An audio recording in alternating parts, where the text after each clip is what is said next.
Ili usipitwe na matukio mbalimbali na uwe wa kwanza kutazama video zetu, tafadhali bonyeza neno subscribe hapo chini ya video hii, kisha bonyeza alama ya kengele itakayotokea. Asante. Diamond Platnumz ameamua kuvunja ukimya baada tu ya sakata au tuhuma zinazomwelekea za kumpiga mke wake ambaye ni Zuchu. Tumeweza kushuhudia picha pamoja na video namna ambavyo zimesambaa kwenye mitandao ya kijamii zikiwa zinaonesha Zuchu akiwa ana ngeu, Zuchu akiwa ana makovu, na ikathibitika wazi kwamba Diamond Platnumz yeye ndiye ambaye anahusika, yani alimpiga Zuchu, na sababu kubwa unaambiwa ni simu. Zuchu baada tu ya kushika simu ya mume wake, msanii Diamond Platnumz hakupenda, kwa sababu kuna baadhi ya siri ambazo Zuchu aliweza kuzifahamu baada tu ya kushika simu ya mwanaume wake. Sasa tunajiuliza, Zuchu aliwahi kusema katika moja ya interview yake kwamba yeye sio mtu ambaye anapenda sana kushika simu ya mwanaume wake, na ndio maana penzi lao limeweza kudumu mpaka leo hii mnawaona wana furaha kama hivi. Ni kitu gani ambacho kilimsababisha Zuchu akaamua kushika simu ya mwanaume wake kwa mara ya kwanza, na huku yeye ndiye ambaye alikuwa kinara wa kuwashauri wanawake wengine wasiweze kushika simu za waume zao,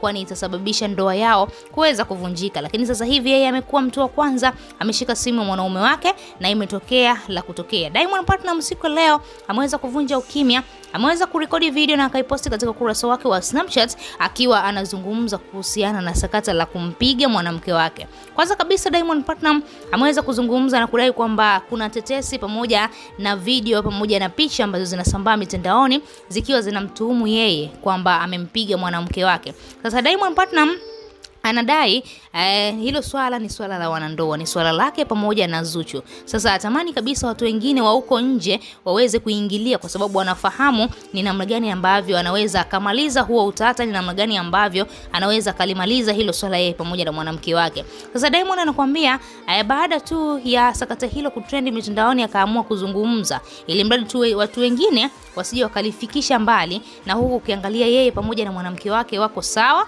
wanaendelea vizuri.